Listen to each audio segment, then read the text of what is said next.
Bonjour tout le monde, bienvenue au premier débat officiel de la course au leadership 2017 du NPD. Nous sommes en direct de l'hôtel Delta au centre-ville d'Ottawa. Je suis Karine Fortin, l'ancienne directrice adjointe du NPD. And I'm Tanya DeMello, former federal candidate and currently on federal council, and I will be moderating today's debate with Karine.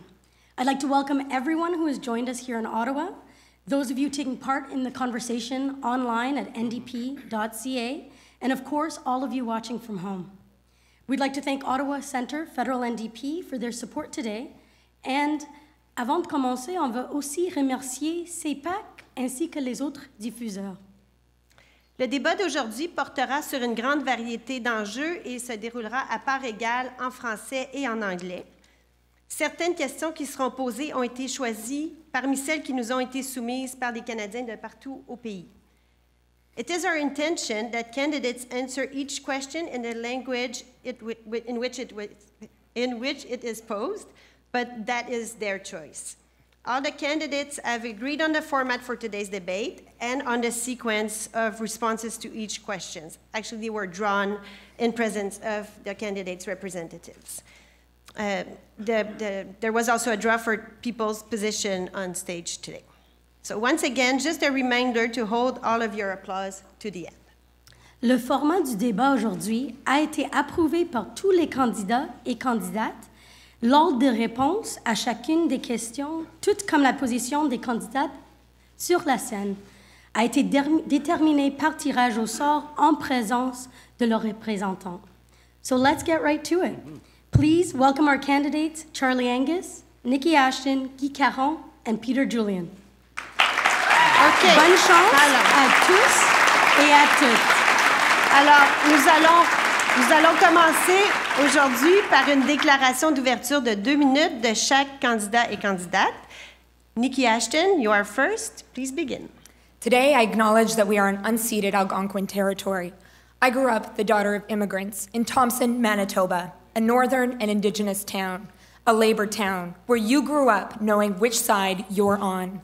I am a democratic socialist, an intersectional ecofeminist, a proud New Democrat in a room of proud New Democrats who inspire me. Nous rejetons les inégalités, les injustices et les changements climatiques qui nous placent au bord du catastrophe. But we are becoming more and more unequal. And like the US, we have our own Donald Trumps. This didn't just happen. It is because of the neoliberal agenda of privatization, deregulation, austerity, and bad trade deals of successive liberal and conservative governments. Je fais partie de la génération Jack Layton. En 2011, Jack Layton a conquis les cœurs et les esprits des Canadiens, et notamment au Québec. Les liens que Jack a tissés avec les mouvements sociaux et les militants néo-démocrates venaient du fond du cœur. We are at a crossroads as a party and as a country. It's time to take back our country from the rich and powerful and offer fundamental change. Nous devons mettre terme à ces politiques néolibérales à sens unique. It starts with saying, you privatize it, we nationalize it. You deregulate it, we regulate it. And it's about jobs, tackling the crisis of precarious work affecting millennials, reversing the loss of manufacturing and value-added resource sector jobs, using public and social ownership, creating green jobs in a carbon-free economy. Je me lance dans cette course parce que je crois que nous avons besoin d'une vision qui repose sur nos principes et que nous avons besoin de lancer un mouvement pour mettre en œuvre des changements fondamentaux. Merci. Thank you. Merci beaucoup, Mme Ashton. Monsieur Julian, vous êtes prochain. Thank you, Nikki, for recognizing that we are on unceded Algonquin territory. I joined this party at the age of 14. I bleed orange, and I appreciate the dedication of activists. We should listen to them more. After high school, I worked for years in factories, in a brewery, in an oil refinery, in service jobs. Canadians work hard, and I believe government should work hard for them. Plus tard, je suis arrivé au Québec, au Saguenay, pour aller à l'école et apprendre le français. J'ai écouté Rocky Bergeret pour apprendre la langue. J'ai enseigné l'anglais pour payer les études. Ayant vécu dans l'Est et ayant grandi dans l'Ouest canadien, je sais qu'on partage des valeurs importantes. Une de ces valeurs, c'est de vouloir protéger l'environnement et lutter contre les changements climatiques. C'est pour cette raison que je me prononce contre l'oléoduc Énergie Est et je me prononce contre Kinder Morgan aussi. Je crois qu'il faut penser à l'avenir et l'avenir de nos jeunes et de nos enfants. C'est pour cela aussi que je milite pour éliminer les frais de scolarité. I've worked with social movements constantly and as National Executive Director of the Council of Canadians, fought inequality and unfair trade deals. I believe we need to be inspired by and work in partnership with progressive movements in all of their forms. Having worked so closely with people with disabilities, I'm passionate about building a Canada where everyone matters. Half of the homeless sleeping outside in these vicious temperatures are people with disabilities. And we can start fighting poverty by building thousands of affordable housing units immediately. A better Canada is possible. Let's build it together. Thank you. Thank you. Je vous rappelle, s'il vous plaît, de ne pas applaudir pendant le débat. Gardez vos applaudissements pour la fin, s'il vous plaît. Alors, M. Caron, c'est à votre tour. Hello, New Democrats. Bonjour, néo-démocrates. Je suis Guy Caron. En premier lieu, j'aimerais pouvoir dire à quel point je suis privilégié et honoré d'être non seulement parmi vous ici, mais également avec 3 de mes talentueux collègues. Je peux vous garantir qu'avec les qualités et avec les forces qui nous caractérisent, on va rendre cette course non seulement excitante, mais également digne de notre grand parti. Je suis député de Rimouski-Neigette-Témiscouata-les-Basses depuis 2011. En fait, je suis né et j'ai grandi à Rimouski, d'une famille qu'on pourrait qualifier de classe moyenne. Mes parents étaient enseignants et ils m'ont toujours inculqué l'importance de servir, de travailler pour les autres et pour notre communauté. La vie étant ce qu'elle est, elle m'a finalement amené à Ottawa pour étudier, mais également pour apprendre l'anglais. And it's actually in Ottawa, back in the mid-90s, that I got my political awakening in the political movement, the student movement, fighting against the Jean Chrétien liberals who campaigned on the left, if you remember well, back in '93. And 2 years later, we're actually implementing an agenda of cutting transfer to healthcare and to education. So I fought this, and that's the reason why I actually became an economist, because I felt it was really important for us to take away that field from conservatives. I joined the NDP in 2002 after attending Jack Layton's leadership launch. And I signed my card, and I worked for him to get elected. And once he got elected, I actually worked to develop Eastern Quebec for the NDP. Now, let me tell you, back in 2002, it was actually easier to find a unicorn than finding a New Democrat member in Eastern Quebec. Now, I worked for 15 years. J'ai travaillé pendant 15 ans dans des politiques économiques et des politiques publiques. Et ce que j'ai appris, je veux le mettre au service de l'application de la vision de Jack. To fulfill Jack's legacy, we need to be the conscience of Parliament and seek to implement that vision. That's what my campaign will be about, and this is why the first part of the plan against income inequality will be basic income. I hope you'll join me in this journey. Thank you very much. Merci beaucoup. Merci, M. Caron. M. Angus, je vous rappelle encore une fois pour les applaudissements. Les garder Thank you pour la so fin. much. Thank you, but please no applauding. Well, it's taken some time, but we're finally here, so thank you for your patience. I do want to acknowledge we're on the unceded territory of the Algonquin people. J'ai appris beaucoup de leçons en politique grâce aux nations algonquines. Quand j'ai travaillé avec les communautés pour protéger les territoires et leur environnement, je suis très fier d'être ici aujourd'hui. Ma priorité sera de renouveler notre parti. Je vais travailler ensemble avec mes collègues pour présenter une vision progressiste, positive et pragmatique. Cette campagne commence durant une période d'incertitude à l'échelle mondiale. Cette inquiétude existe ici au Canada. Quand je parle avec les gens, ils ne croient plus les politiciens ou les partis. On doit faire mieux. That's why I'm here. We need to rebuild this sense of trust with Canadians, not just with our base, not just with the policies we present, but with the people who believe they've been written off the political and economic map of this nation. To listen to their hopes and their concerns. So while the Prime Minister waxes on about the middle class, we can talk about the reality of the new working class, which is white collar and blue collar, and endless job cycles, burden and student debt, unable to buy homes in the communities that they love. That's why our movement was formed, to fight for them. We have big shoes to fill, so let's get down to it.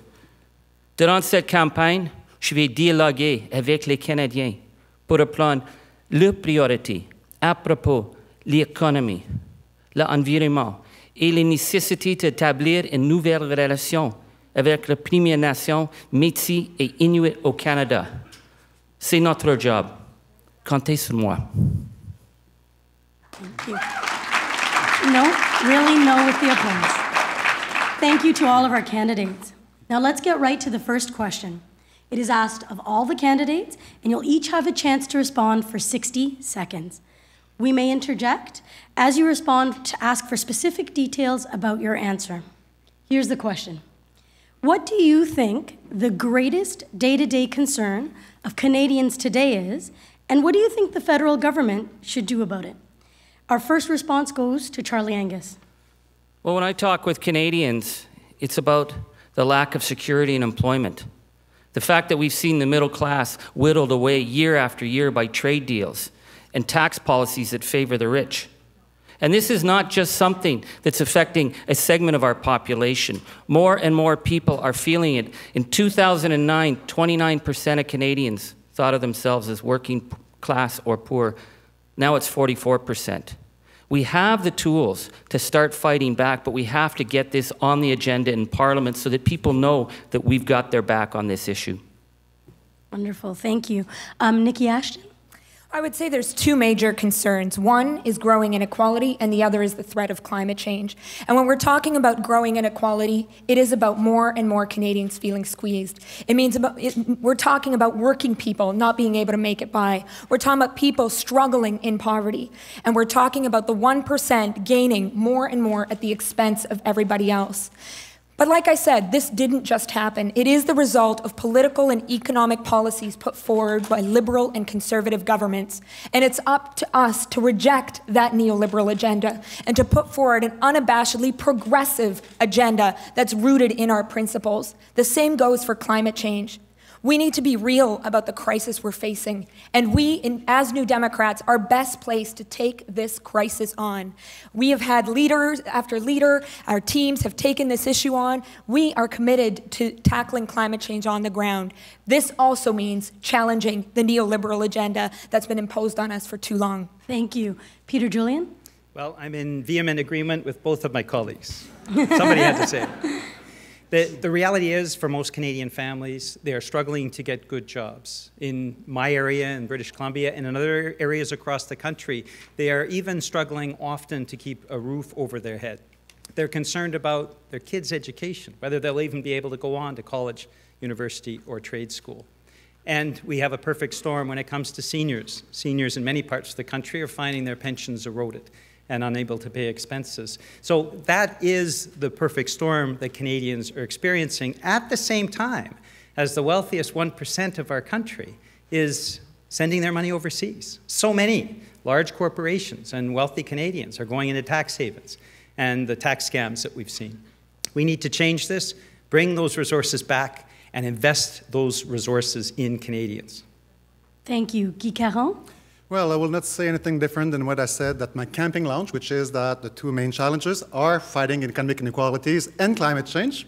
But the thing is, economic inequality is something that's recognized not only on the left. It's not only progressives who agree it's a major issue, a major challenge of our times. It's also organizations that are not known as being particularly left-wing, like the International Monetary Fund or the OECD.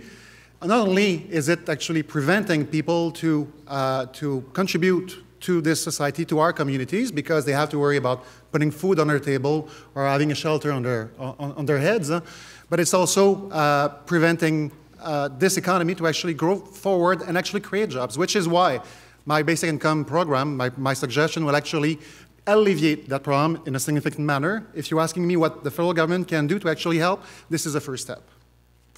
Great, thank you. So now we will move to a period of open debate.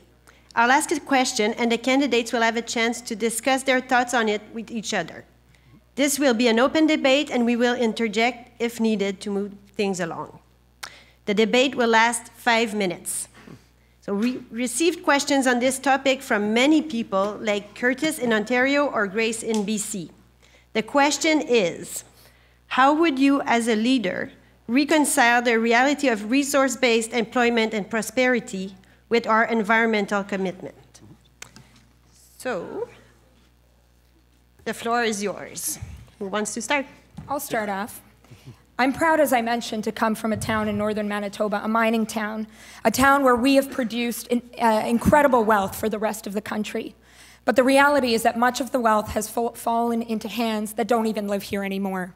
In fact, a few years ago, Stephen Harper allowed for the company that works in our community, as well as in Sudbury, to be sold off to a Brazilian multinational. And so the reality is that people where I come from are very concerned about the loss of value-added jobs, including in a lot of communities across the country. And people want a government that's going to stand up for them. But they also want to make sure that we have a government that's looking out at climate change and recognizing that good jobs can come from investing in infrastructure, from investing in green energy, and recognizing that the public and social ownership is key in job creation. Right, it's an open debate, so please step in, folks. I would add to that, and I certainly agree with Nikki, is sometimes it's not possible to reconcile the environment and natural resource extraction. When we talk about raw bitumen exports, when we talk about Kinder Morgan and Energy East, it is very difficult to reconcile what those projects would mean in terms of accelerating climate change and what that means in terms of our economy and our environment. So in the case of a Kinder Morgan or the case of Energy East, there is no way to reconcile the project with what we have to do as a nation, and that is fight back against climate change and leave a better planet to our children and to their children. Guy or Charlie? What I would say is that before the election, before I was elected in 2011, I was working as an economist for the Communications, Energy and Paper Workers Union of Canada. And we had workers working in the oil sands in Alberta. And at that time, back in 2008, 2009, we were talking about the need to move this economy from a fossil fuel-based economy to a renewables economy. And we were talking about the need for a just transition for workers, not to leave them behind in this transition. The problem that I've seen in this country, with the party, but also in the country, is the fact that even though we have good intentions and we all recognize the need to fight climate change, I haven't seen the shadow of a plan to actually get there in 10 years.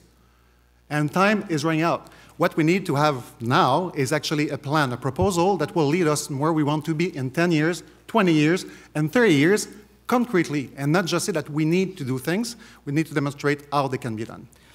Well, I think the issue before us of finding that balance between the environment and the economy, it's just not a New Democrat issue. It is the question of our age.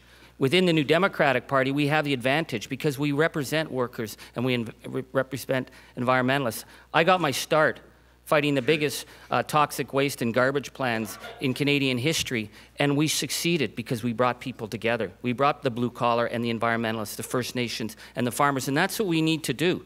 So we need to look at the big picture here. To get to the new economy, we still will need natural resources. You can't build windmills without steel or solar panels without aluminum. What we need to do is put the hard limits. It's not negotiable. We have to meet our international obligations to diminish the carbon imprint. But I would say look at what's happening in Alberta right now with the Notley government. They're making massive investments in renewables. And where is the federal government? You know, Justin Trudeau's positive talk is not going to meet our Paris agreements. The federal government has to be at the table, and we have to establish the hard limits, and we have to put the investments now, because that is what people who are working in the natural resources sector are calling for. It's waiting for us. We need to show that leadership. Yes, go ahead. To this, I would actually agree that what's happening in Alberta right now is incredible. I mean, who would have thought, like back in 2000, that we would have 59 MPs from Quebec in the House of Commons? Who would have thought back in 2000 that we would have an NDP government implementing that change in Alberta right now? And they are talking about a price on carbon, and they are talking about transitioning towards a different type of an economy and diversifying the economy.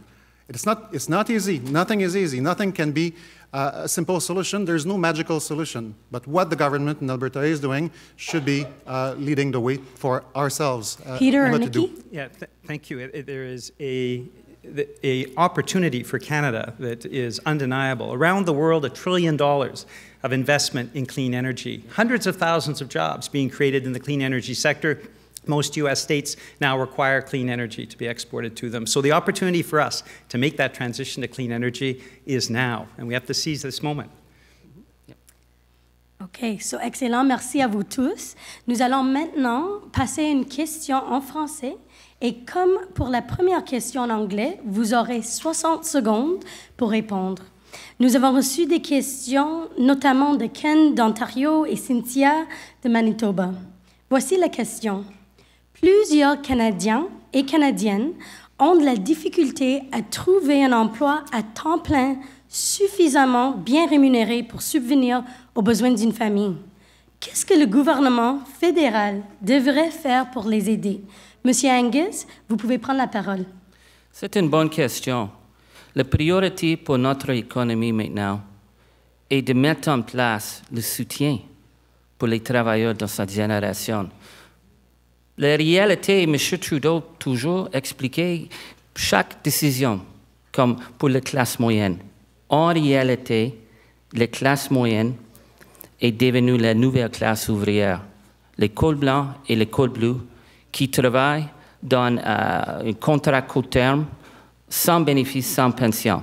Il y a beaucoup d'outils de répondre à ces problèmes-là. Par exemple, regardez la situation avec les services publics. Le gouvernement fédéral est le plus grand utilisateur des travailleurs court terme. Mais en réalité, beaucoup de ces travailleurs, c'est permanent. Mais il manque de soutien pour l'emploi. On doit mettre en place la protection dans la juridiction fédérale pour protéger cet emploi. Merci, Madame Ashton. Oui, la question du travail précaire et la crise que le monde est en train de vivre dans notre pays est une crise sérieuse. Moi, je suis fière du travail qu'on a fait comme équipe, la tournée nationale qu'on a fait sur le sujet du travail précaire parmi la génération Y. Mais c'est une question qui n'est pas simple et ça a besoin d'une réponse globale, une vision globale. Et c'est seulement nous, comme néo-démocrates, qui peuvent offrir cette vision.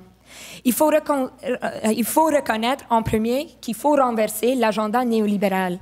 C'est à cause de la politique de la privatisation, de la déréglementation, des accords de libre-échange qu'on a perdu tant d'emplois à travers notre pays.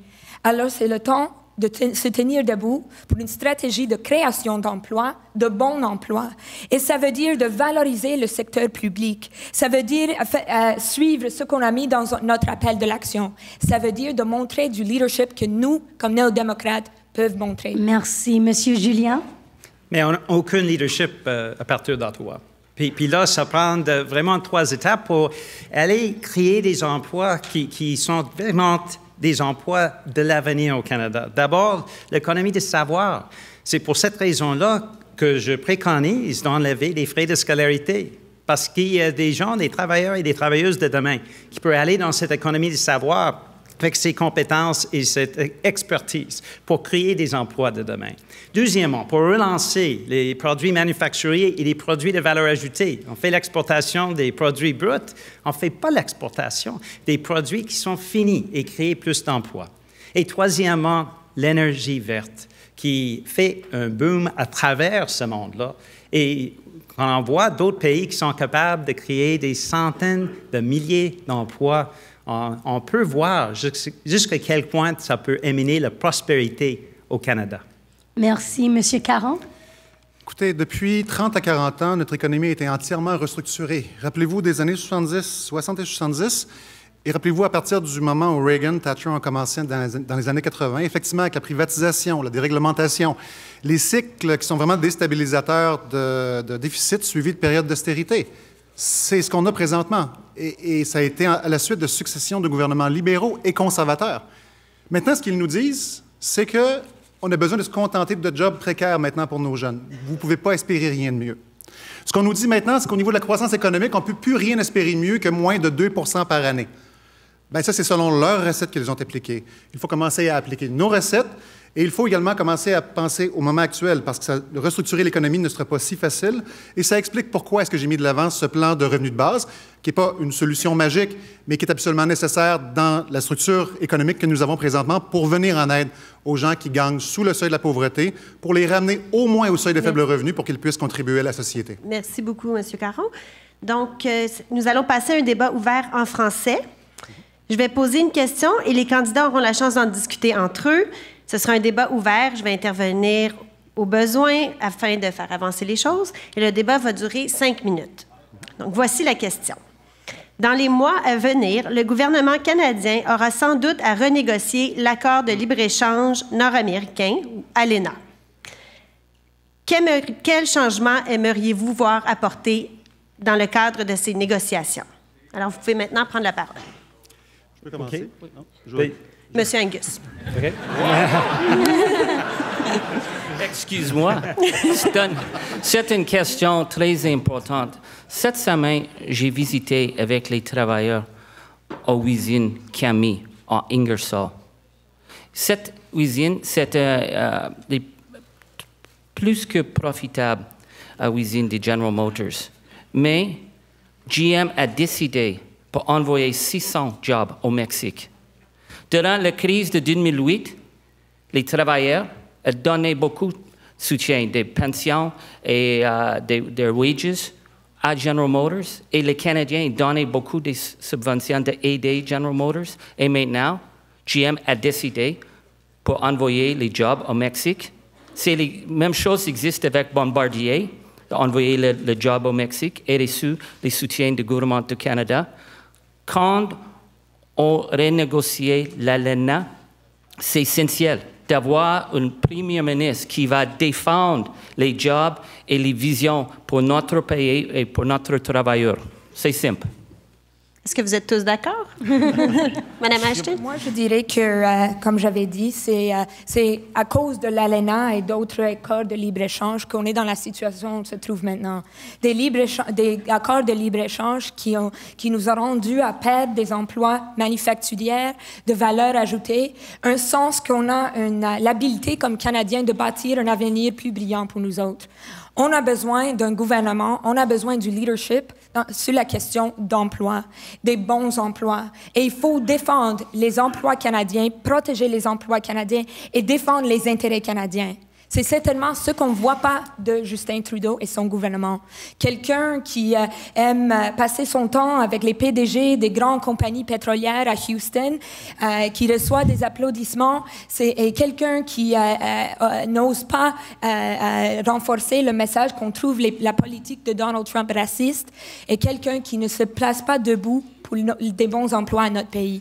C'est seulement nous, comme néo-démocrates, qui peuvent se tenir debout contre Trump et pour les emplois canadiens. Monsieur Julien, on aimerait entendre votre perspective. Oui, merci. Il y a 2 éléments tout de suite qu'il faut enlever de l'ALENA. D'abord, ce mécanisme de différend qui fait en sorte que les investitures ont plus de pouvoir que l'État pour régler dans l'intérêt public. Alors, il faut enlever ça. Il n'y a aucun autre pays du monde qui utilise si fréquemment cet aspect-là de mécanisme de différend qui donne le pouvoir aux grandes entreprises. Deuxièmement, la proportionnalité qui a été mise dans l'ALENA, ça devrait être enlevé, mais je souhaite une entente de commerce équitable en Amérique du Nord, une entente de commerce qui peut aussi établir des liens entre les 3 pays qui sont basés sur un combat commun contre le changement climatique. Ça, c'est le genre d'entente, je pense, que tous les néo-démocrates pourraient appuyer.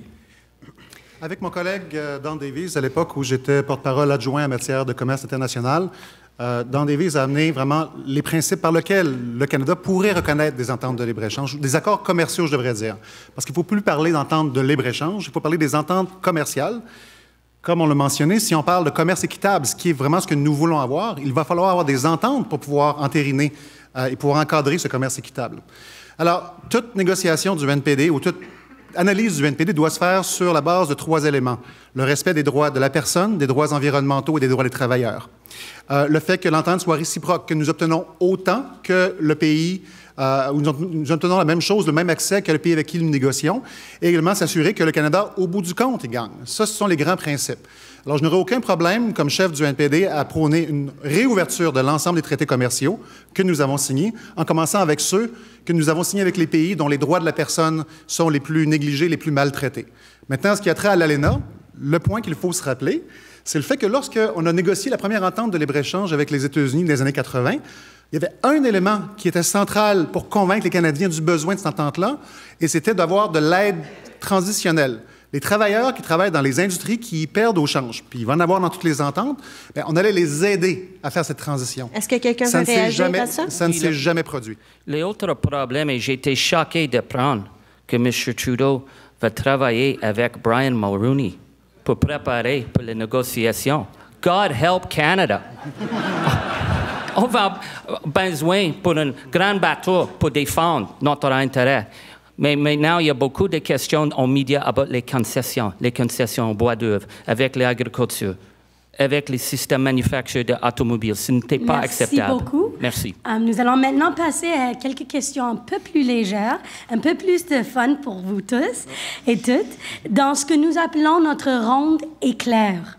Alors, nous allons aller rondement et chaque candidat et candidate aura 15 secondes pour répondre à ces questions. Il y aura 3 questions en français, suivies de 3 questions en anglais. Êtes-vous prêts? OK. On va commencer avec une question en français. Quel est votre sport d'hiver préféré, Monsieur Caron? 15 secondes. Le hockey? En fait, il y en a plusieurs. Le hockey, mais j'aime beaucoup, même si je ne l'ai pas pratiqué, j'aime aussi le curling. On voit le Brier qui se termine aujourd'hui également. Super. Alors, voilà. Madame Ashton. Ben, en théorie, je dirais c'est le ski, mais vraiment le sport qu'on fait beaucoup chez nous parce que l'hiver est tellement long, c'est le porte-à-porte. C'est une activité où on perd des calories, on brûle des calories, mais aussi on fait notre travail comme député. Merci, Monsieur Angus. Sport? Moi? OK, non, je suis une candidate pour le chef du NPD. J'aime hockey et j'aime Montréal. C'est ça? Merci, Monsieur Julien. Moi aussi, j'aime Montréal. et j'adore faire du ski. Chez nous, bien sûr, on ouvre les rideaux le matin, puis là, on voit les montagnes. Alors, on fait du ski. On adore ça dans la région de Grand Vancouver. Merci, et on vous invite à venir. Monsieur Julien. Deuxième question. Quel était votre plat préféré quand vous étiez enfant? Monsieur Julien, on commence avec vous. Votre plat préféré quand vous étiez enfant? Le pâté chinois. J'adore ça. Je ne suis pas capable de le faire, malheureusement. Ça a plus le goût d'un pâté ciment, mais j'aime beaucoup le pâté chinois. Merci, Madame Ashton. Je suis, comme j'ai dit, je suis fille d'immigrante. Ma mère vient de la Grèce. Mon mets préféré, c'était spanakopita. Ceux qui mangent la nourriture grecque le connaissent, mais c'est la spanakopita faite par ma grand-mère qui habite en Grèce toujours, Maïeya. Et super, je vous invite merci. tous pour en manger. Monsieur Caron. Je tiens à vous dire que mes goûts sont un peu raffinés depuis, mais quand j'étais enfant, je détestais la sauce à spaghetti, mais j'adorais les pâtes avec du cheese whiz. Monsieur Angus. Ma famille était immigrée d'Écosse et les cuisines à l'Écosse n'est pas bon, mais dans le Nord-Ontario, on a amené le cabbage rolls, pierogies et la pain finlandaise. Super. Dernière question en français. Quel est votre film québécois préféré? Monsieur Julien, vous allez commencer. Ça, c'est difficile à dire. Le confessionnel de Robert Lepage, le déclin de l'Empire américain, Monsieur Lazare qui est sorti, La guerre des Tucs, même si c'est un film d'enfant, je l'aime beaucoup. Merci, Madame Ashton. Ben, moi, j'ai grandi avec la guerre des Tucs. On l'a regardé chez nous grandissant. Mais je dirais une coopération entre le Canada anglais et français. Bon Cop, Bad Cop, c'était un film que j'ai beaucoup aimé. Et ça nous manque comme Canadiens qui nous sommes. Monsieur Caron. En fait, je suis un inconditionnel. Je me souviens de la sortie du film. Je travaillais en journalisme à l'époque. J'avais couvert la sortie à Rimouski. C'était Jésus de Montréal, de Denis Arcand. Oui. Et c'est encore d'actualité aujourd'hui. Super. Monsieur Angus. Je suis d'accord. Non. Aussi, j'aime le film Je me souviens. C'est un film en Val d'Or. durant les périodes quand les travailleurs est organisé avec les syndicats. C'est un bon film. Merci beaucoup. And now we will have a lightning round in English. So as mentioned earlier, you only have 15 seconds to answer. So the first question is, who is your favorite feminist, Mr. Angus?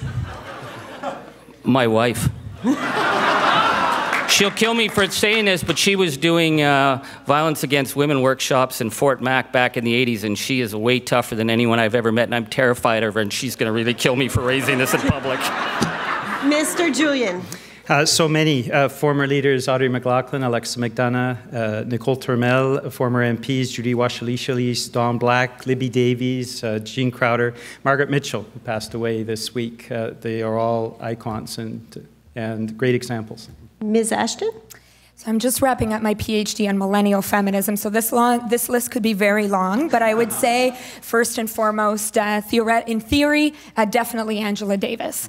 I would say in terms of the NDP women, Rosemary Brown, Margaret Mitchell, and women in my life, like my mom, who was a feminist activist. Mr. Caron, please. Et pour un peu de représentation québécoise, je commencerai par Thérèse Casgrain, qui était en fait de la délégation du Québec initiale lors de la fondation du NPD en 61, et ex aequo Simone Monet-Chartrand pour l'ensemble de son œuvre.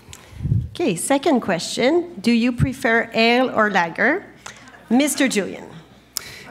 Former brewery worker, it's ale in the wintertime, lager in the summertime, and we've got lots of great beer in BC. So again, I encourage you to come out this summer. Ms. Ashton? Lager from a microbrewery anywhere. Mr. Caron. Stout? La bière foncée, pourquoi c'est pas dans les choix? Alors, entre les deux, j'aime les deux, mais je préfère une bonne bière noire. Mr. Angus? I'm from Northern Ontario. If it's free, I love it. Last question of this lightning round. What was the last book you read? Ms. Ashton. Mais je suis en train de le terminer. C'est au centre du monde, une virée en Iuiche avec Romeo Saganash, notre collègue. Un livre excellent qui montre la magie du Nord, la résilience des peuples autochtones et un avenir brillant pour tous nous autres. Mr. Julian? I'm reading right now The Price of Inequality by Joseph Stiglitz, a Nobel Prize-winning economist, and I'm hoping to send a copy to Mr. Trudeau because I think he needs it. Mr. Angus? I just finished last night Deborah Lipstaff's book, Denial, on the David Irving trial, and that's how I relax reading books like that. Mr. Caron? Well, I'm actually rereading right now. I read it 10 years ago, The Demon-Haunted World from Carl Sagan, about the importance that science actually plays in our societies, along with the very important place that healthy skepticism also plays. Wonderful. Thanks very much to our candidates for that round. We will now have a chance to ask another question with each of you, giving each of you a chance to respond. At this time, you'll have 90 seconds. We will jump in if necessary to ask for clarifications, and we received questions like this from Jake in Ontario or Rachel in Montreal. The question is, if you were elected leader in October, what steps would you take to ensure that the party is election ready for 2019? Nikki Ashton, you'll be the first to speak. Well, this is a very important question because we do have to have our sights on 2019. But I want to take a moment to just say that it's not just about the next election. We need to build a movement for fundamental change. And that means getting on board and putting forward a progressive, bold vision that's based on our principles as New Democrats, to reconnect with that vision, to be proud of being a left-wing party, but to also work with people that may have distanced themselves from our party, that are involved with social movements, activists, many young activists, many who are in this room, who are putting their energies into fighting for justice in different ways. We need to reconnect. We need to build a movement for social, environmental, and economic justice. And we need to make it clear that that means investing in organizing. That means supporting amazing candidates that are putting their names forward. And I do want to give a shout out to Emily Tamman, who is running here in Vanier. Yeah. That That means respecting our grassroots and taking the time to listen to riding associations, to people that work day in, day out, believing in the NDP. That means being, feeling the need to get out of maybe our safe zone, a zone that we've been in for too long, and say that we aren't just a party that's here to win elections. We are a party that's here to effect political change for 2019 and beyond. Thank you. Thank you. Peter Julian? I completely agree with Nikki, and I would add that what we have to do is use the wisdom of our membership. NDP activists have an enormous contribution to make, and I don't think we ask enough of the membership base to get that important feedback about where we go as a party. Secondly, we have to have, following this convention and the election of a new leader, the largest conversation in our history with Canadians. We have to go out throughout this country and talk to Canadians where they are found, on the doorstep, in the workplace, everywhere they are, we should be. And we have to ensure that we are reaching out to diverse communities. I represent one of the most diverse communities in the country, and I believe strongly that we have to reach out right across the length and breadth of this land. And we have to work very closely with social movements. That's where many of us come out of. And those social movements provide so much energy to where we can go as a party. We have to be bold. We have to be thoughtful. We have to make sure that Canadians know that an NDP government will take us to a much better place than what we've seen from the two old parties. People threw out Mr. Harper expecting Mr. Trudeau to be different. Mr. Trudeau has not been very much different. He's not really a progressive. He plays one on TV, but he hasn't been the kind of leader that Canadians seek. The NDP has to be that movement. Thank you. Guy Caron? Two things. The first, and I agree with my colleagues, that we need to reconnect with our base. We need to reconnect with our members, with our riding associations, with our communities, and with Canadians. And what the last years have shown us is that this connection doesn't happen in the House of Commons. It happens when we go on site, when we talk to people, when we understand or hear and understand their concerns. We're just finishing in Quebec, there's a book actually published now, but an exercise by Gabriel Nadeau-Dubois, by Maïté Saganache, Labrique Saganache, by Jean-Martin Haussan, to actually go in kitchens and talk to people and ask them how they see this in Quebec, of course, where it was going, but we can do the same for Canada as well. And we need to do it. And that example was not only from Quebec, it's also from, and I remember talking to Howard Pauley about this when he was the Premier of Manitoba, where they did that exactly when the NDP went down in the polls significantly. They actually did the same thing and went and talked to people, and it worked. So it will work for us, and we need to do it. The second thing that we need to do is also to have a very precise platform. It's one thing to say what we agree on, because we all agree here about the need to fight income inequality, about the need to fight climate change. How we'll do it is really properly explained. If we want to gain the hearts of Canadians, we'll need to gain their trust, and that's the way to do it. Thank you. Charlie Angus? Well, I think it started, and one of the reasons I wanted to be part of this leadership race is to be part of the renewal, and whatever role I play, whether I'm leader or supporting one of my excellent colleagues here. I love our party, and I was heartbroken after 2015. We lost so many great MPs and such incredible candidates. We had such an incredible ground game. And you know, a few months after I went in to watch the hockey game at the local sports bar, Kim, the bartender, came up to me. She's putting her son through law school on tips. And she looked at me and she said, "What the hell happened to you guys? You're supposed to be our voice. We believe in you." And that, to me, is what the renewal is about. We have to go out. And we have all, you know, we're the party with the boxes of policies and the great ideas. But we have to go out and rebuild that relationship, because more and more people are tuning out. And I think that there's a real opportunity to be that authentic voice. And you know, one thing I take positive from 2015 is Canadians voted for what they thought was a progressive, positive change in Mr. Trudeau. I think that that is very hopeful that they did that. But the question is he's not following through. And cynicism becomes the greatest danger in the political world right now if people stop believing. We have to go out, and we got to do a lot of hard work of reaching people that we haven't talked to before. and let them know why they really belong in a much bigger New Democratic Party tent. Thank you. Thank you, everyone. So we have a slight change in format from earlier. We will now have debates in pairs. So by draw, candidates will break into pairs to debate a certain question. The first pair is Guy Caron and Nikki Ashton. You will have 3 minutes for your debate. And we heard questions on this topic from Lise in Ontario and Jonathan in Saskatchewan. So your question is, Canada's First Nations have received many promises from the government, but little change. What should an NDP government do to advance reconciliation? Actually, I will start.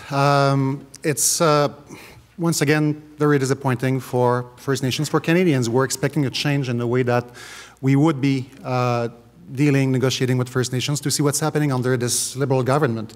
So many expectations were created during the last campaign, and there's so little of it that's been met, and actually very little. And the thing is, we have governments, once again, Liberals and Conservatives from the past, who are more interested in trying to look good on this issue than actually bringing about meaningful change. They promised to stop fighting those court cases, and they're still doing it. And they are expecting that people will just not see that. Look, there's the shiny smile there in the US, or regardless of where it's going.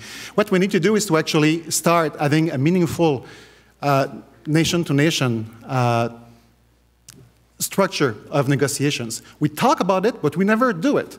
And I've been told recently of an example of a law that exists, an act that exists between the Cree Niskapi and the government that actually ensure the self-governance of that nation. We refuse to actually go forward and copy this template elsewhere. I was just going to say, I guess we're supposed to talk to each other in a way, but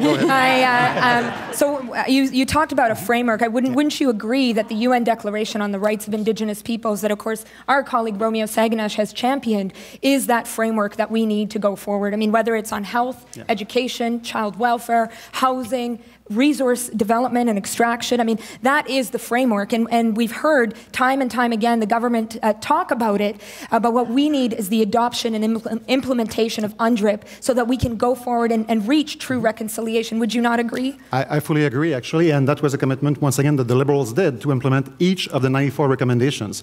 And I actually applaud my colleague, and he used to be my benchmate, Romeo Saganash, for his private member's bill that will actually force the government to take a stand on this, and if they want to fulfill the commitment, they will actually have to vote in favor of Romeo's bill. Yeah, and I would also say that, we talk about the importance of a framework, but we also need to make sure just how serious this crisis is. I've had the privilege of representing 41 First Nations in northern Manitoba, people that live in third world living conditions in one of the richest countries in the world, right? And so we're talking about extreme poverty. And when we talk about growing inequality in our country, we need to recognize that the face of that poverty is Indigenous in so many ways. And so recognizing that we all as Canadians need to pull together and recognize the need to act on this front. We as New Democrats obviously have a very proud history of working in solidarity with Indigenous peoples in fighting back and against colonial minds and colonial policies. So we should keep going and work with tools like UNDRIP and alongside leaders. Agreed. Thank you. We'll now have a 3-minute debate between Peter Julian and Charlie Angus, and here is your question. Are you ready? No. You will. Sorry. Too bad. President Donald Trump has made headlines around the world for his offensive statements and discriminatory practices and policies. Yet, if you are elected leader and win government in 2019, you will need to work with the United States as Canada's largest trading partner. How would you do that? Peter Julian and Charlie Angus, you have the floor. Well, I believe that Donald Trump will be gone by 2020. Because we've seen right across the United States that there is a significant mobilization of people who may not have even participated in the last American election, but they're stepping forward and they're speaking up and they're speaking out. And so, for that, I think it's very clear that we have to make a distinction between most Americans who did not vote for Mr. Trump and his very hateful actions and his very hateful statements.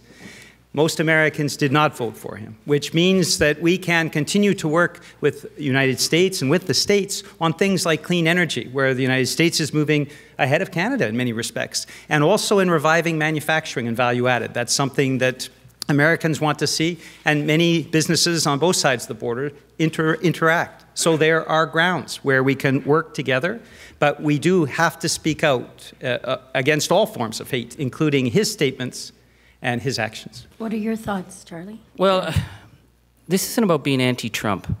This is about being pro-Canadian. We have economic interests with our closest neighbors, and we will fight and defend those interests. We will work with the Americans to help better situations in North America, but we have moral and international obligations. And this is the time that the voice of Canada has to be heard. There's no tiptoeing around this like the Prime Minister's doing.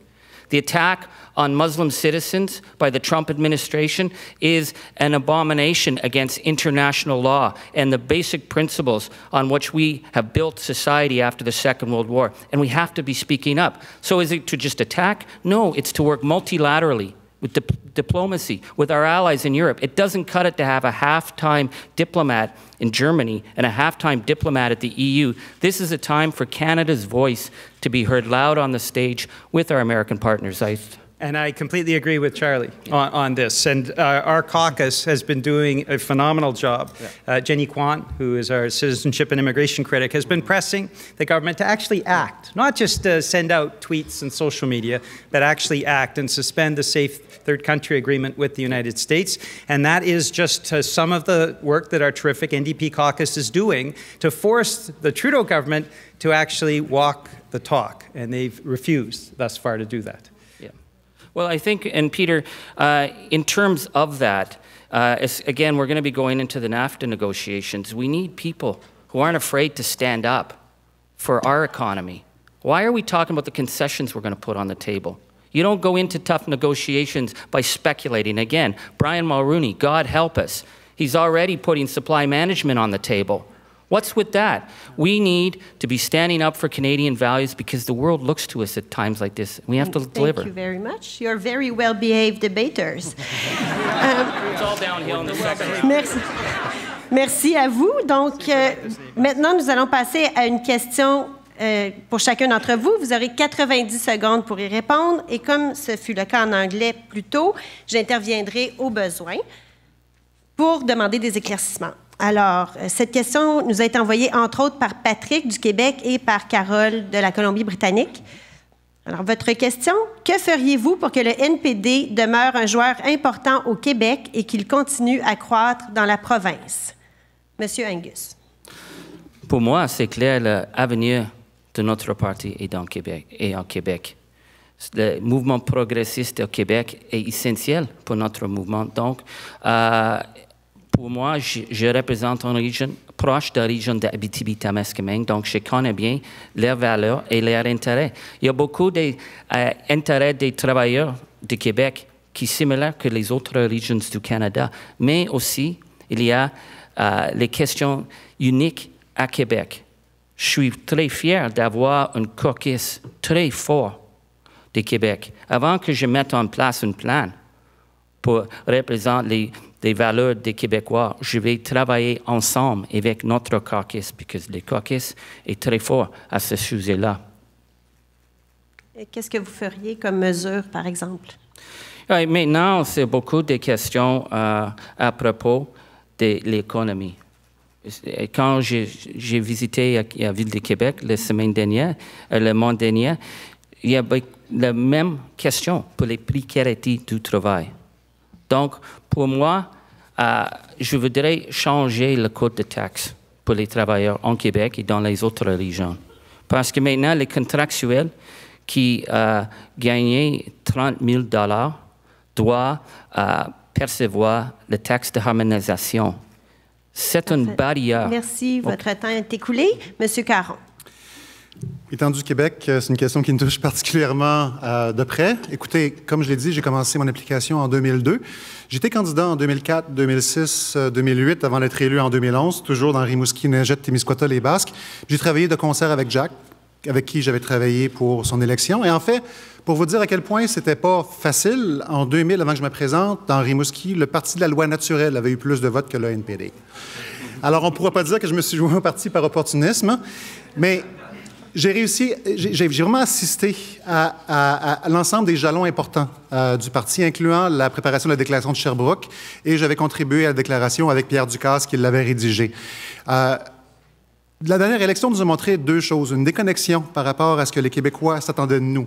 La première chose, c'est que la plateforme que nous avions avait deux éléments centraux, qui étaient les soins de garde et également l'assurance médicaments, qui étaient deux éléments qui existent déjà au Québec. Donc, on n'avait rien de nouveau à proposer au Québec. Et ça, on doit avoir une plateforme qui est spécifique au Québec pour la prochaine campagne électorale. Le deuxième élément qu'on ne peut pas passer sous silence, c'est la question identitaire. Et elle refait surface, et la question, pour ne pas le nommer, du NICAB, a été extrêmement dommageable parce qu'on n'a pas réussi à trouver la bonne réponse pour pouvoir répondre aux préoccupations des Québécois et des Québécoises sur cette question qui est très importante. Je refuse de jouer à la politique avec cette question-là, mais le message aurait dû être envoyé de façon plus claire, comme quoi c'est une préoccupation du NPD et qu'on pourrait s'en occuper après la campagne électorale. Monsieur Julian, s'il vous plaît. J'ai milité au Québec pour l'NPD pendant 10 ans.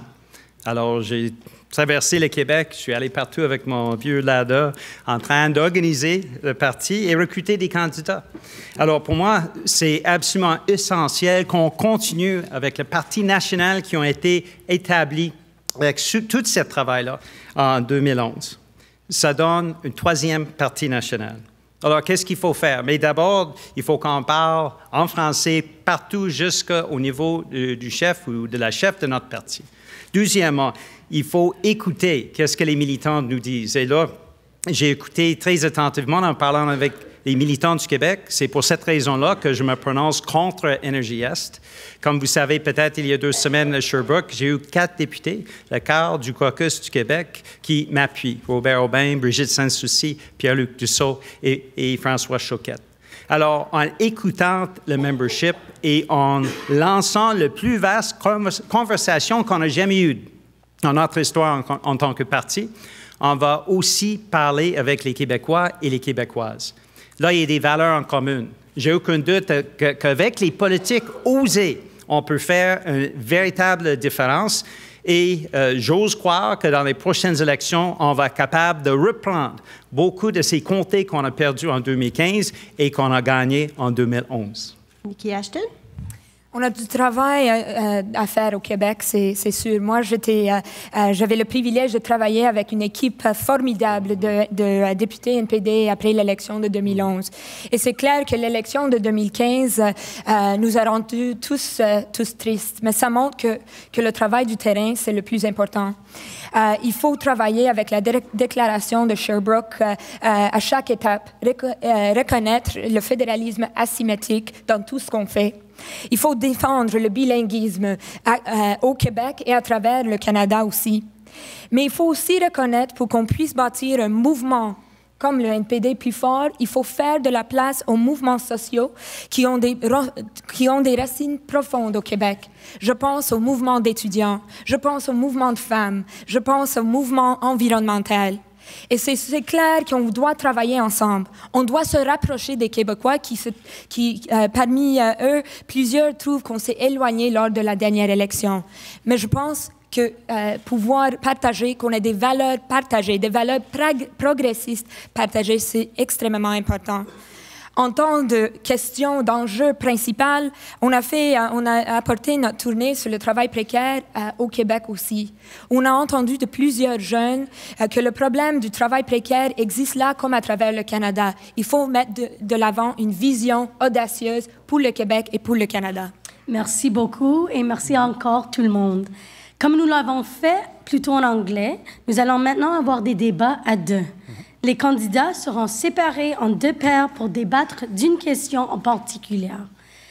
Charlie Angus et Guy Caron seront les premiers à s'exécuter. Vous aurez 3 minutes. Voici la question. Au Canada, comme ailleurs dans le monde, le fossé entre les plus pauvres et les plus riches continue de se creuser. Quelles sont les politiques que l'NPD devrait mettre de l'avant pour réduire les inégalités au Canada? Monsieur Angus et Monsieur Caron, je vous donne la parole. Est-ce que je peux commencer? Ben oui, monsieur. Merci. Écoutez, c'est une autre opportunité de parler du revenu de base. Écoutez, j'ai parlé de l'économie qui s'était fondamentalement restructurée. On est face à cette économie présentement qui va être à restructurer encore, mais ça va prendre du temps.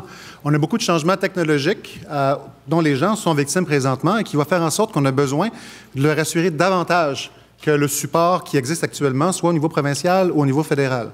Alors, c'est la raison pour laquelle j'ai mis la question du revenu de base sur la table. Et je veux juste rassurer tout le monde pour dire que c'est pas...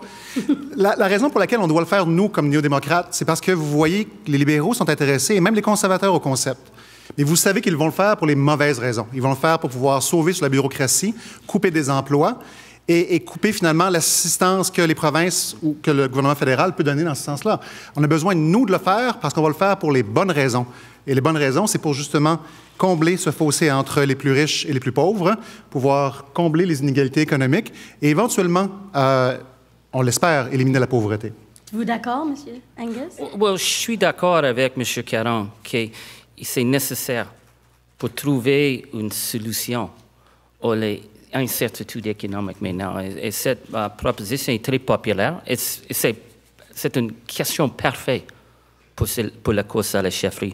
Pour moi, je préfère de focaliser maintenant dans les solutions de répondre aux crises économiques qui existent partout la nouvelle classe ouvrière. Par exemple, où est le plan pour répondre à l'augmentation des dettes des étudiants, ou le manque de logements abordables, ou la nécessité de changer le code de taxes pour rétablir un équilibre. Mon collègue, c'est un économiste. Pour moi, l'économie, c'est un écosystème. C'est nécessaire pour maintenir beaucoup de variété dans ce système-là, et ça n'existe pas. Donc, j'aime l'idée, mais je pense qu'il sera très compliqué à cause de les juridictions provinciales. Et en fait, je l'ai conçu de façon à ce qu'il n'y ait pas de conflit entre les juridictions provinciales et fédérales.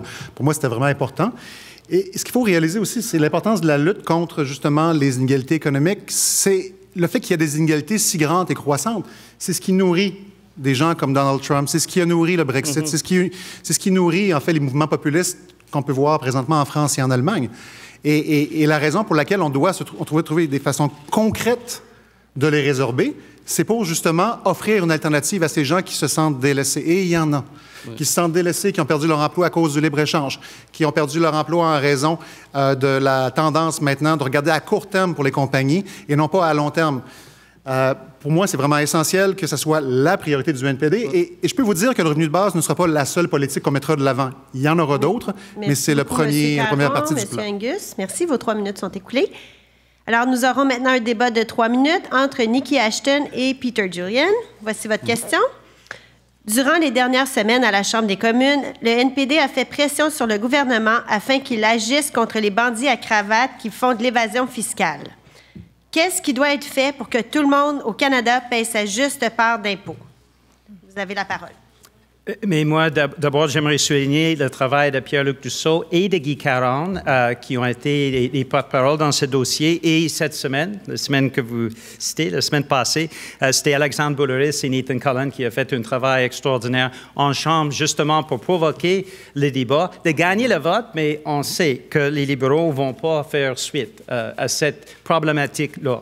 Et c'est une problématique énorme. On parle potentiellement des dizaines de milliards de dollars qui sortent du pays, qui pourraient servir de notre système de santé, qui pourraient servir pour éliminer les frais de scolarité, pour construire le logement, comme Charlie vient de dire. On pourrait, avec ces ressources-là, vraiment mettre notre pays sur la voie de la prospérité. Et malheureusement, les libéraux ne font rien pour changer cette dynamique-là. Et comme on sait, les conservateurs et les libéraux semblent aimer avoir les paradis fiscaux.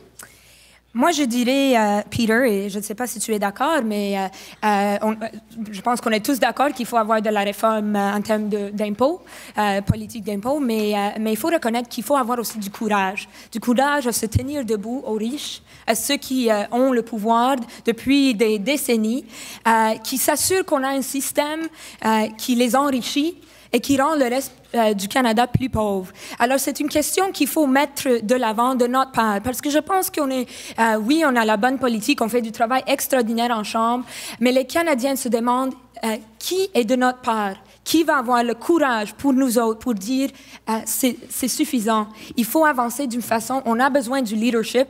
Je pense que nous, comme néo-démocrates, sommes bien placés pour être ceux qui ont le courage à dire non au 1%, à dire non au système du statu quo qui nous a rendus plus inégaux.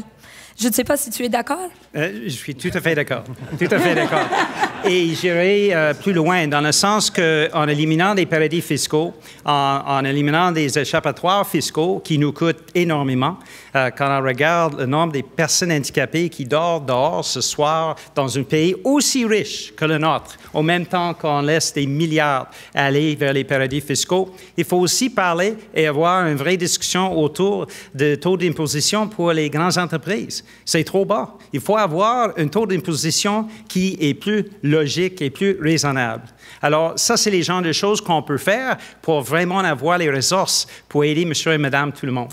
Oui, je dirais, et moi je suis d'accord, je dirais que c'est une question principale dans le mouvement qu'il faut lancer. L'idée que nous sommes avec les Canadiens, les travailleurs, avec ceux qui vivent en pauvreté, les peuples autochtones, les communautés racisées, les communautés immigrantes, les femmes, les personnes de la communauté LGBTQ, ceux qui reconnaissent la pauvreté d'une façon réelle. Thank you. Thank you so much. That's our time. That is our 3 minutes.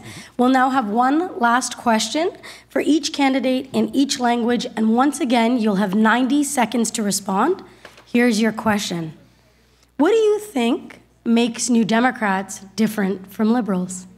We're going to start with you, Peter Julian. Guts and courage. When you think of our movement, I now have an office in Centre Block since I stepped down as House Leader.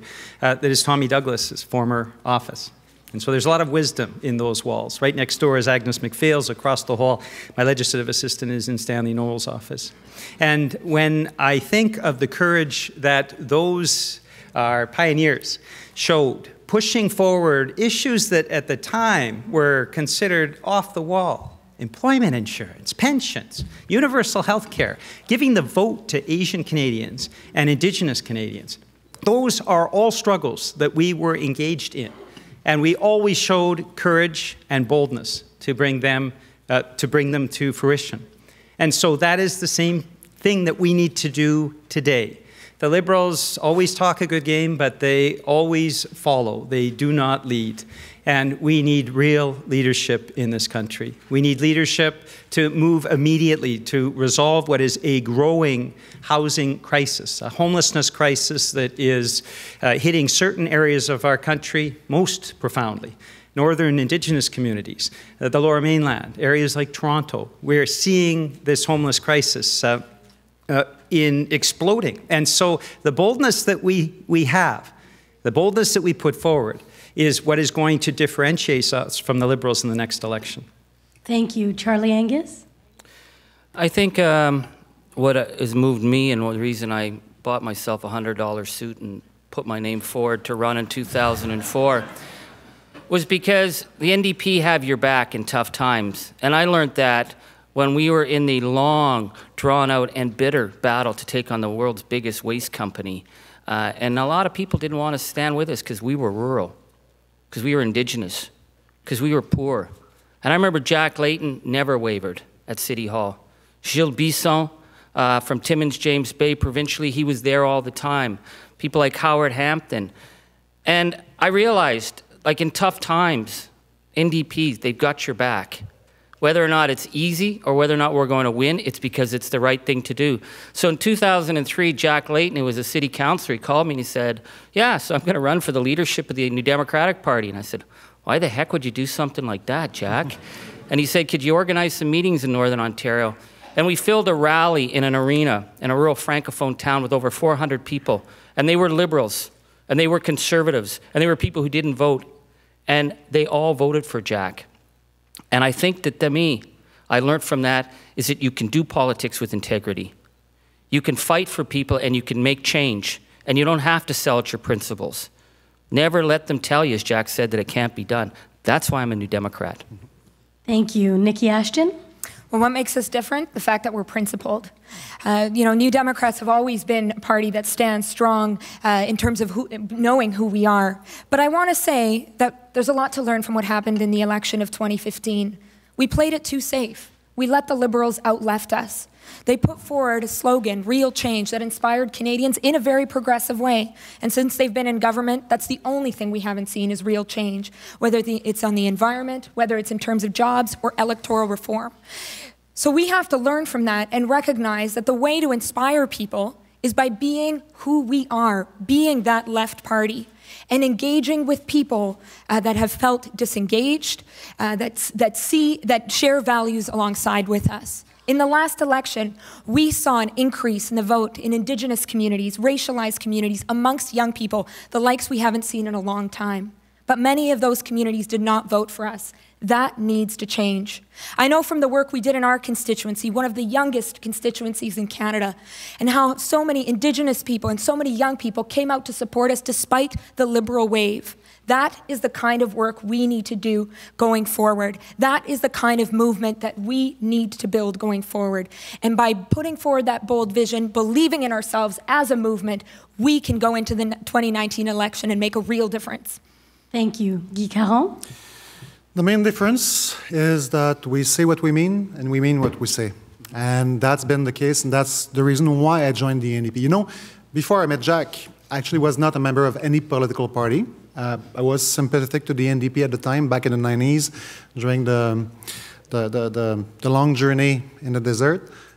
But what actually brought me to the NDP was actually that sense of we are working for the common good, and this is what brings us all together. This is what brings us four together. We agree with the values, with the principles, with the philosophy of the NDP, and we wanted to work with Jack to do it. So this is what unites us.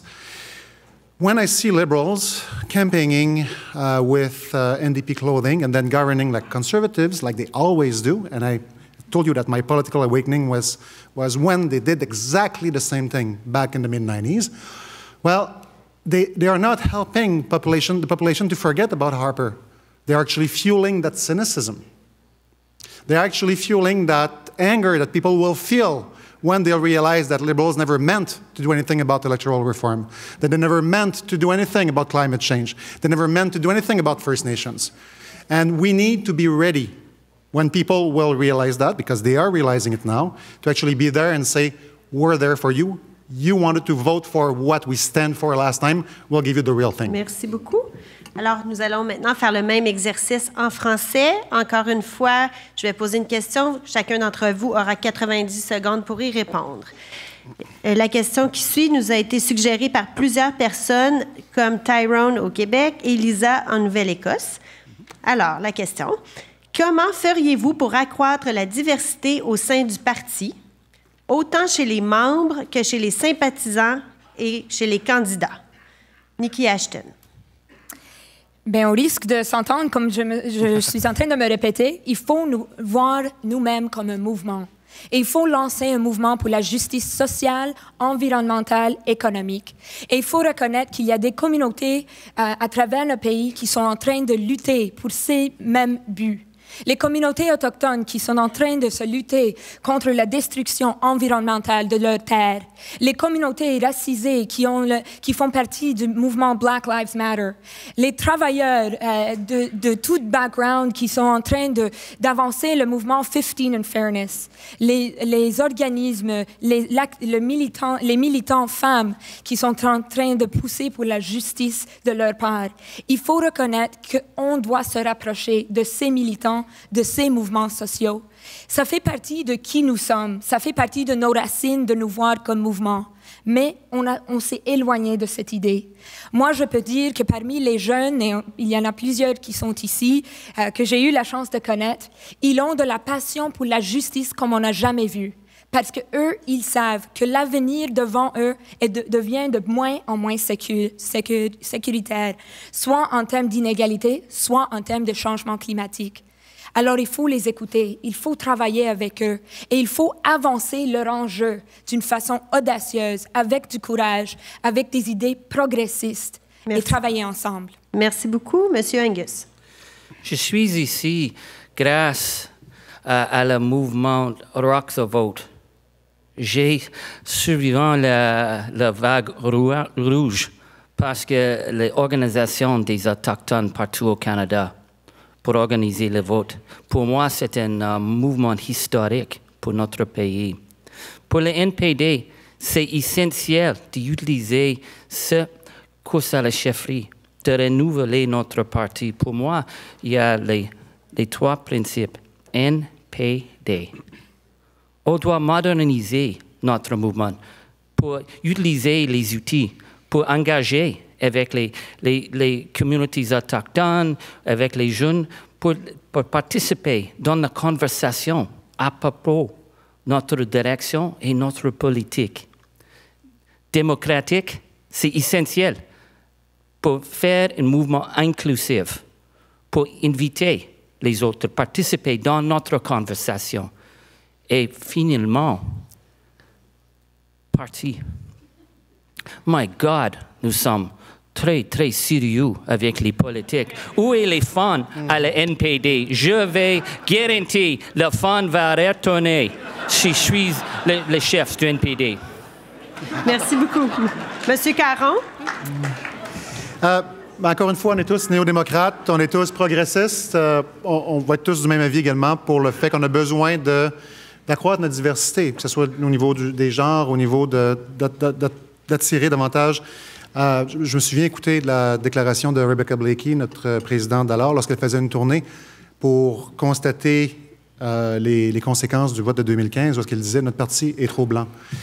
C'est une réalisation à laquelle on arrive. Et regardez sur le stage, c'est encore la situation qu'on a présentement. Ça va peut-être changer éventuellement, c'est la situation qu'on a. Il faut reconnaître, cependant, puis je suis d'accord avec les solutions et les efforts qu'on doit faire. Mais d'abord et avant tout, il faut aussi reconnaître les difficultés, parce que ce sont des groupes que nous voulons avoir, avec qui nous voulons travailler, mais qui sont marginalisés. Ils sont marginalisés d'un point de vue social, ils sont marginalisés d'un point de vue économique. Et ce que ça veut dire, c'est qu'ils ne font pas partie intégrante de nos structures au niveau économique et social. Et ça fait qu'ils sont beaucoup plus victimes. Et lorsqu'on a besoin, encore une fois, de penser d'abord et avant tout à comment est-ce qu'on va pouvoir s'intégrer, comment est-ce qu'on va pouvoir manger, comment est-ce qu'on va pouvoir avoir un toit sans avoir peur de se faire refuser un logement, bien, c'est beaucoup plus difficile, lorsqu'on est pris avec ces questions-là, de s'impliquer en politique. Alors, nous devons pouvoir concilier ces difficultés, pouvoir trouver les solutions pour leur dire « vous êtes bienvenus ». Non seulement vous êtes bienvenus, mais c'est ici que vous allez trouver réponse à vos questions. Et merci ça, on doit beaucoup, faire un meilleur travail. Monsieur Julian? Mais Charlie a raison, il faut avoir du fun, mais je pense que les 4 candidats sont en train de promettre la même chose. On va avoir du fun tout ensemble.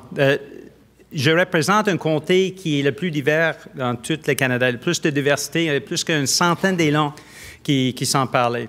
Alors, on voit des jeunes, on voit dans le Grand Nord et dans d'autres communautés les personnes autochtones. Et ces gens-là ne font pas partie de notre mouvement encore. Alors, c'est vraiment un travail, un exercice qui doit être mis dans toutes les choses qu'on fait en tant que mouvement. À partir du mois d'octobre, bien sûr, pendant cette campagne aussi, à la chefferie, mais tout de suite après, il faut lancer cette conversation partout. Aller trouver des Canadiens où ils se trouvent, partout. Aller parler dans la diversité des langues, mais aussi parler, quand on parle des politiques osées, d'entreprendre des politiques où les gens sont déjà en train de militer et activer. J'ai mentionné au début de cette conversation qu'on a eue aujourd'hui que je suis contre Energy Est et Kinder Morgan. Et c'est là où les jeunes militantes se trouvent présentement, en train justement de se battre contre ces oléoducs pour se mettre en place et promouvoir l'idée qu'on peut se mettre en place une politique qui va contrer les changements climatiques. Alors, c'est un travail que tout le monde doit effectuer. Et ça va être le plus important des travaux qu'on va être obligé à faire entre cette année 2017 et 2019. Merci beaucoup. Merci à tous et toutes. Nous avons des très, très bonnes nouvelles. Nous avons le temps pour une question de plus en français et en anglais. On va commencer en français. C'est une question un peu plus légère, on pourrait dire. Moi, je ne dirais pas ça. Alors, encore une fois, vous avez chacune 15 secondes pour y répondre. Voici la question. Êtes-vous prêts? Parmi les autres partis politiques, quel est votre politicien ou votre politicienne préférée? On va commencer avec M. Caron. Bienvenue. En fait, ça peut vous surprendre, mais la plupart d'entre nous, on a des amis dans les autres partis également, parce qu'il faut faire la distinction entre le côté personnel et le côté professionnel. Mais je vous dirais que la personne avec qui je m'entendais le mieux, parce qu'il a démontré un grand sens de l'éthique, était James Rajat, qui était jusqu'à la dernière élection député conservateur. Merci, Madame Ashton. Mais ça va vous choquer et on est en désaccord sur les enjeux propres, mais je dirais Rona Ambrose. Je trouve qu'elle est une femme dynamique qui met de l'avant une vision qui retrouve les jeunes. Merci, Monsieur Julien. Françoise David, qui était l'ancienne co-chef de Québec solidaire au Québec, une femme passionnée qui luttait contre la pauvreté et qui vient de prendre son retraite. Monsieur Angus. Mike Pearson, premièrement. Et aussi, j'ai d'accord avec James Rajat. J'ai travaillé avec James et c'est un bon politicien. Merci. Alors, on va maintenant faire le même exercice en anglais. So, in English, what's your favorite musical act? Ms. Ashton. Well, some people in this room know that I'm a big fan of Beyoncé, but I will say that I'm also a huge fan of A Tribe Called Red, who rocks it so often. And also from northern Manitoba, love Life is a Highway by Tom Cochrane, kind of the story of my life. Mr. Caron. Du Québec, bien sûr, les Cowboys fringants, et particulièrement la manifestation. Mr. Julian. I have 24,000 songs on my iPod. So Rush, Celine Dion, Charlie Angus and the Grievous Angels. Mr. Angus. OK, j'aime la jeune chanteuse de Timmins, Célestine Lévy. Was that really shameless? No, she's fantastic. I love her. Merci beaucoup. C'était la dernière question du débat aujourd'hui. Merci beaucoup. Maintenant, chaque candidat et candidate dispose de 2 minutes pour sa déclaration de clôture. Nikki Action, you are up first. We face fundamental challenges in this country, and we need fundamental change. Nous avons besoin de mettre en place des changements fondamentaux. Un plan de création d'emplois qui ne repose pas sur des accords de libre-échange allant contre nos intérêts. Bold action tackling inequality and challenging a system increasingly controlled by the rich and powerful. Accroître la présence du secteur public dans l'économie et mettre un terme à la concentration du pouvoir corporatif. Racial justice, challenging racism and racially discriminatory justice and incarceration systems. Les droits des peuples autochtones et faire preuve de solidarité dans leur lutte. Environmental justice, with clear opposition to pipelines that violate Indigenous rights and the environmental regulations and move to a carbon-free economy. S'attaquer au travail précaire. Nous devons mettre en place une stratégie pour mettre en œuvre la gratuité scolaire et alléger les dettes d'études. Gender justice and justice for LGBTQ Canadians. La réforme électorale, pharmacare. Faire du Canada un pays qui défend la paix dans le monde. A just immigration system, providing sanctuary for refugees and ending the exploitation of migrant workers. Let's stand up to a system that holds all of us back. Let's connect with Canadians who share our progressive values, our progressive vision, including those in social movements who voted in record numbers in the 2015 election. Nous devons faire preuve d'audace lorsque nous mettons de l'avant une vision progressiste. Nous devons lancer un mouvement ensemble. So let's build that movement, a movement for social, environmental, and economic justice for all of us. Thank you. Merci. Thank you. Charlie Angus? Well, thank you. I was thinking about my grandmother the other night. I was 10 years old, and she made me sit and watch the televised legislature debates when Stephen Lewis was fighting for the compensation rights of miners in Northern Ontario. I grew up in a town of immigrant mining widows. My grandmother was one of them. And she said to me, "Listen to him. The NDP is our voice. Nobody else ever fought for us." I got into politics to be that voice, like when I stood with the farmers in Jack Layton to take on the biggest waste company in the world.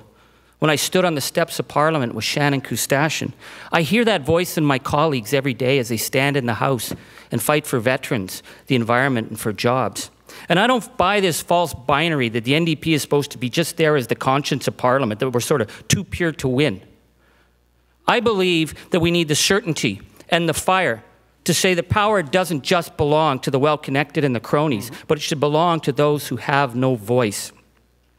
That's why we need to get this job underway. That's our job, to focus on 2019, to tell Canadians that we are the party, we are the movement that's got your back. On doit démontrer aux gens que nous allons les défendre. Ils peuvent compter sur nous. On a la vision, les valeurs pour changer les politiques au Canada. On a la responsabilité maintenant de renouveler notre parti et donner un nouveau souffle au mouvement progressiste pour préparer pour l'élection de 2019. On doit lutter fort pour cette élection. Voilà pourquoi je suis ici. Comptez sur moi. Merci. Thank you. Guy Caron.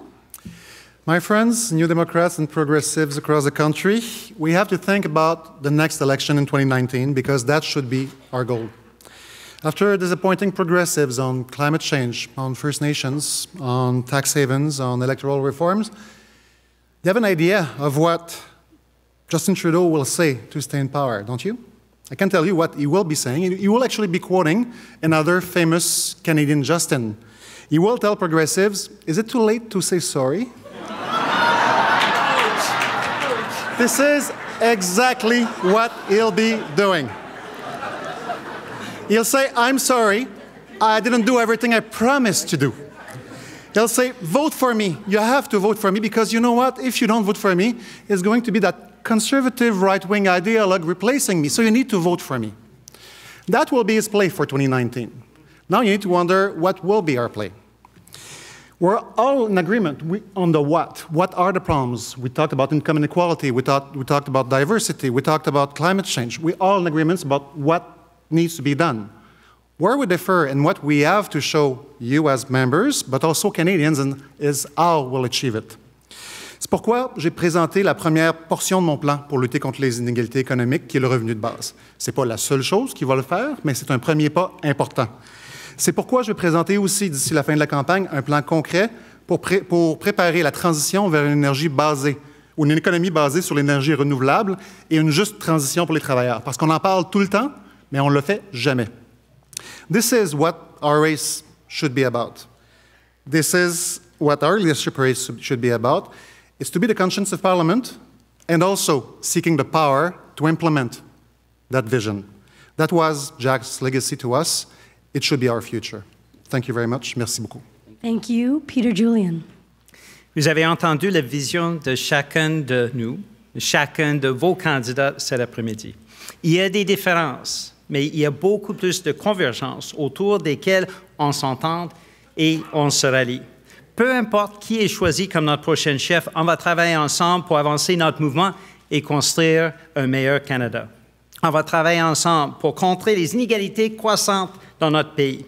On va travailler ensemble pour mettre fin à un système injuste et épouvantable des échappatoires fiscaux et des paradis fiscaux. On va travailler ensemble pour réinvestir ces ressources collectives chez nous pour aider monsieur et madame tout le monde. On va travailler ensemble. So regardless of who is chosen as our leader by you, after this 8-month conversation that we are starting today, we will all fight together for a better Canada. Let there be no doubt that our movement is needed now more than ever. Our movement is needed to fight with courage the most urgent challenges of our age, the rise of hatred, the rise of profound inequality and increasing poverty, and the worsening impacts of devastating climate change. And we need to be bold to confront these challenges. Our movement is needed as a political ally of emerging social movements, Indigenous movements, movements for racial and gender equality, LGBTQ Canadians, Canadians with disabilities, environmental movements, and as partners with the labor movement. As Jack Layton reminded us so many times, we can do this. So thank you all for coming out or for watching today. A better Canada and a better world is possible. So let's seize the moment and build it together. Merci beaucoup. Okay. Okay, merci, merci. We will have a chance for you to applaud. Do not worry. Alors, that concludes today's debate, the first debate of the 2017 New Democrat Leadership Race. Vous pourrez revoir ce débat et aussi les prochains débats sur le site web npd.ca, où vous pourrez aussi nous soumettre vos questions pour les prochains débats. Merci à tous ceux et celles qui l'ont déjà fait. Nous en utiliserons plusieurs lors des débats à venir. Et merci à tous les candidats et candidates, à tous ceux et celles qui ont assisté ici au débat aujourd'hui, ainsi qu'aux diffuseurs CPAC. We're very glad to have had all of you here today. We thank all of our viewers from home. We thank CPAC and the other broadcasters. And now we want to say thank you so much to our candidates. Let's hear it from everyone to thank them for coming today.